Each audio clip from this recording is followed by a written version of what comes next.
জুলাই সনদ নিয়ে বিভ্রান্তির চেষ্টা করছে বিরোধী দল। সনদ বাস্তবায়নে প্রতিশ্রুতিবদ্ধ সরকার, মন্তব্য এলজিআরডি মন্ত্রীর। জুলাই সনদে প্রতিটি অক্ষর আমরা বারবার করে বলছি যে আমরাই বাস্তবায়িত করব।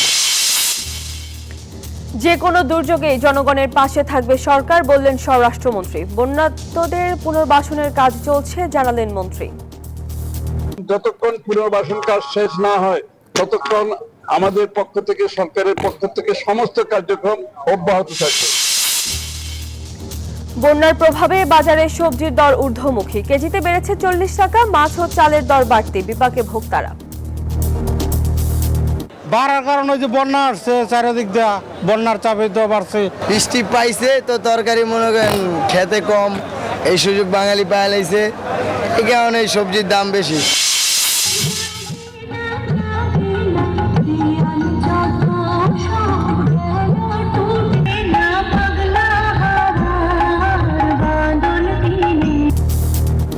ঢাকা বিশ্ববিদ্যালয়ের বকুলতলায় নাচে ও ছন্দের তালে বর্ষাকে বরণ। বন্যার্তদের সহায়তায় সবাইকে এগিয়ে আসার আহ্বান।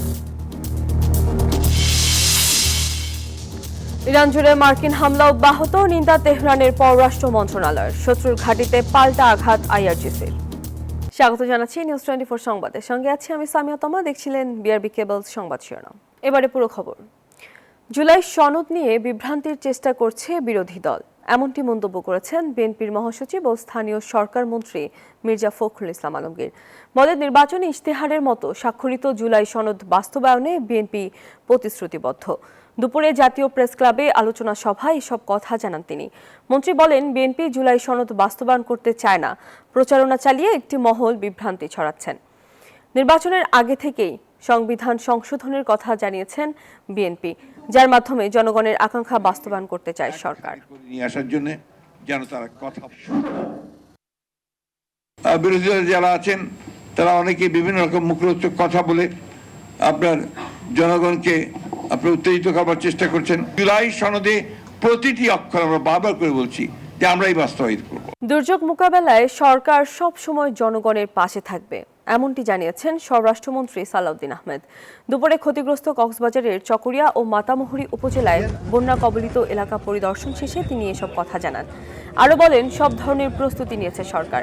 দ্রুত ক্ষতিগ্রস্তদের সরকারি ও বেসরকারি সহায়তা নিশ্চিত করা হবে বলেও জানান স্বরাষ্ট্রমন্ত্রী। এ সময় চকরিয়া, ফাঁসিয়াখালী ও পৌরসভার কুচপাড়া এলাকায় মাতামুহুরী নদীর ভাঙনে ক্ষতিগ্রস্ত মানুষের খোঁজ খবরও নেন তিনি। পরে বন্যা দুর্গতদের মাঝে ত্রাণ সামগ্রী বিতরণ করা হয়।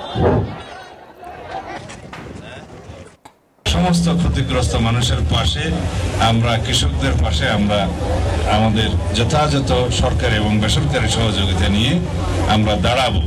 ইতিমধ্যে যেহেতু বন্যা দুর্গত এলাকায় যেখানে যেখানে রান্না করা খাবার দেওয়ার দরকার ছিল সেখানে আমরা যথাসময়ে দেওয়ার চেষ্টা করেছি।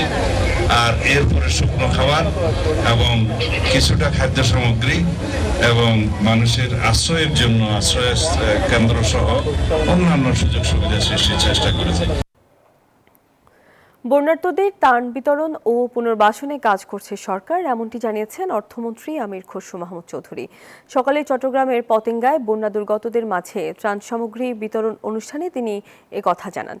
আরও বলেন, বন্যা পরবর্তী ঝুঁকি মোকাবেলায় সরকার সম্পূর্ণরূপে প্রস্তুত। 7 লাখেরও বেশি পানিবন্দী মানুষের সহায়তায় বিভিন্ন পদক্ষেপ চলছে। এছাড়া কৃষকদের বীজ, সার সহ প্রয়োজনীয় সহায়তারও আশ্বাস দেন অর্থমন্ত্রী।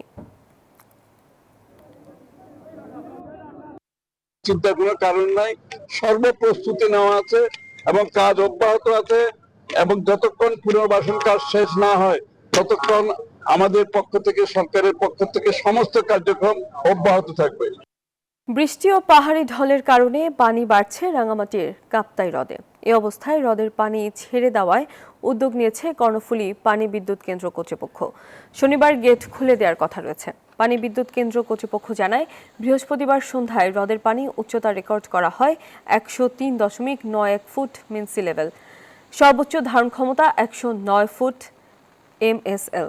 পানি বিপদসীমার কাছাকাছি চলে আসায় উজান ও ভাটি এলাকার বন্যা নিয়ন্ত্রণ এবং সামগ্রিক পানি ব্যবস্থাপনার স্বার্থে বাঁধের স্পিলওয়ে গেট খোলার এই সিদ্ধান্ত নেওয়া হয়েছে।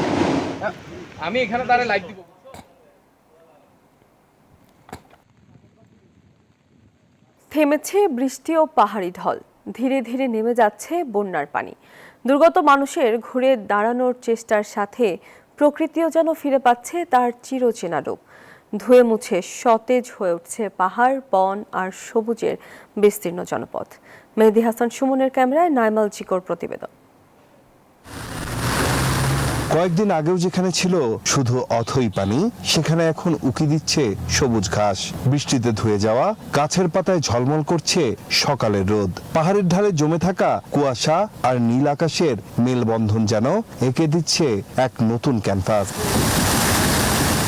বনের ভেতরে আবার শোনা যাচ্ছে পাখির কিচিরমিচির, প্রজাপতির ডানায় রং ছড়িয়েছে নতুন সকাল।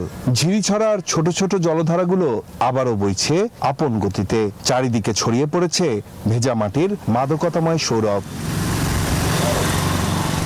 প্রকৃতি যেন জানিয়ে দিচ্ছে ধ্বংসের মধ্যেও লুকিয়ে থাকে নতুন জীবনের সম্ভাবনা।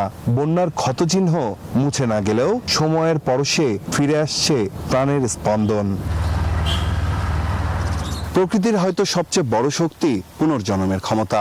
প্রতিটি ঝরা পাতার পর যেমন আসে নতুন করি, তেমনি বন্যার বিধ্বংসী স্মৃতিকে পেছনে ফেলে আবারও জীবন আর সৌন্দর্যের বার্তা নিয়ে জেগে উঠছে প্রাণ প্রকৃতি। বান্দরবান থেকে নাইম আলচিকো, নিউজ 24। কয়েকদিনের টানা বৃষ্টির বড় প্রভাব পড়েছে কাঁচা বাজারে। সপ্তাহের ব্যবধানে প্রায় সব সবজির দামই সেঞ্চুরি। কেজিতে বেড়েছে 30 থেকে 40 টাকা। ব্যবসায়ীরা বলছেন সারা দেশেই ডুবেছে সবজির ক্ষেত, তাই কমে গেছে সরবরাহ। এ কারণে দামও কিছুটা বাড়তি। এদিকে রাজধানীর বাজারে মাছ ও চালের দরেও দেখা গেছে ঊর্ধ্বগতি। রাজধানীর কারওয়ান বাজার সবজিতে ঠাসাই থাকে, তারতম্য ঘটে কেবল দাম দরে। ব্যাগ ভরে সদাই করবেন সেই দিন এখন অনেকটাই অতীত। গত সপ্তাহেও খানিকটা স্বস্তি ছিল, মাঝে দেশ জুড়ে ঝরেছে অতি ভারী বৃষ্টি, যার প্রভাব পড়েছে কাঁচা বাজারেও। বেশিরভাগই সবজির দামই সেঞ্চুরিতে। বেগুন, বরবটি, করলার কেজি 100 টাকার উপরে। ঝিঙে, কাকরোল, চিচিঙ্গা, ঢেঁড়স সহ বেশ কিছু সবজির কেজিতে বাড়তি 20 থেকে 30 টাকা। বৃষ্টি পাইছে তো তরকারি মনে করেন খেতে কম, এই সুযোগ বাঙালি পায় লাইছে, এই কারণে এই সবজির দাম বেশি। বাড়ার কারণ ওই যে বন্যা আসছে, চারিদিক দেয়া বন্যার চাপে তো বাড়ছে, কাঁচামরিচের দামও বেড়ে গেছে। নিম্নবিত্তদের কাছে আমিষের প্রধান উৎস ডিম। 10 টাকা বেড়ে প্রতি ডজন 130 টাকা। সোনালী মুরগি 330, ব্রয়লার 180 টাকা কেজি। 330 থেকে 40 টাকা সোনালিটা, আর লালটা রাখা যাবে 340 থেকে 50 টাকা বিক্রি হতেছে। ব্রয়লারটা একটু দাম বাড়তি, 70 থেকে 80 টাকা। লালটা বেচতেছি 130 টাকা, এটা সাদাটা বেচতেছি 120 টাকা। মাছের দরও বাড়তি, রুইয়ের কেজিতে 50 থেকে 100 টাকা বেশি। চাষের মাছ যা যা আগের দামই আছে, যেটা দেশি মাছ, শোল বা টাকি, এর দাম বাড়ছে। গত সপ্তাহ ছিল 400-র মধ্যেই, তো এইবার তো এই মাস সপ্তাহে তো 50 টাকা বাড়ায় দিল। পোলাওয়ের চালের দাম বেড়েছে কেজিতে 10 টাকা, বেড়েছে ডালের দামও। এদিকে গরু ও খাসির মাংসের দাম আগের মতোই। মামুন ইসলাম, নিউজ 24, ঢাকা। বর্ষা মানে কি শুধু জলাবদ্ধতা, যানজট আর ভোগান্তি, নাকি বর্ষা এখনো বাংলার গান, কবিতা আর নৃত্যের অনন্ত সৌন্দর্যের নাম? সেই সৌন্দর্যের খানিকটা তুলে ধরতে ঢাকা বিশ্ববিদ্যালয়ের চারুকলার বকুলতলায় আয়োজন করা হয় ব্যতিক্রমী নৃত্য উৎসব। এ সময় বর্ষা ঋতু উদযাপনের পাশাপাশি বন্যার্তদের সহযোগিতার আহ্বান জানানো হয়। রাশিদ রায়হানের রিপোর্ট। বৃষ্টির ফোঁটা যখন মাটিকে ছুঁয়ে যায়, তখন প্রকৃতি যেমন প্রাণ ফিরে পায়, তেমনি নৃত্যের প্রতিটি ভঙ্গিমায় আজ প্রাণ খুঁজে নিয়েছেন শিল্পীরা। রবীন্দ্রনাথ, নজরুল এবং বাংলার লোক ঐতিহ্য থেকে অনুপ্রাণিত 16টি নৃত্য পরিবেশনার মধ্য দিয়ে তুলে ধরা হয় বর্ষার সৌন্দর্য। আয়োজকদের ভাষায় বর্ষা শুধু জলাবদ্ধতা আর যানজটের গল্প নয়, বরং বাংলা সংস্কৃতি মিলন আর নতুন করে বেঁচে ওঠার প্রতীক। একটু বৃষ্টি বৃষ্টি ভাব ছিল এবং আমরা আশা করছিলাম আজকেও বৃষ্টি হবে, বাট আজকে বৃষ্টি আনফরচুনেটলি হয় নাই।